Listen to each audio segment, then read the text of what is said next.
கொடிபிடிக்கும் தொண்டனையும் கொள்கை பிடிப்புள்ள தொண்டனையும் புரட்சி தலைவர் எம்ஜிஆரின் ரத்தங்களையும்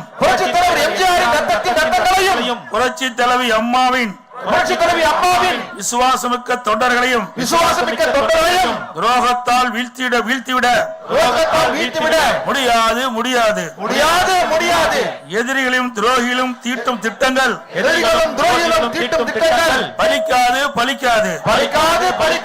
எதிரிகளும் துரோகிகளும் தீட்டும் திட்டங்கள்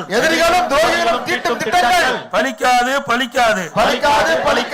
கழகத்தின் வெற்றி என்பதே நமது ஒரே இலக்கு 2026 சட்டமன்ற தேர்தலில்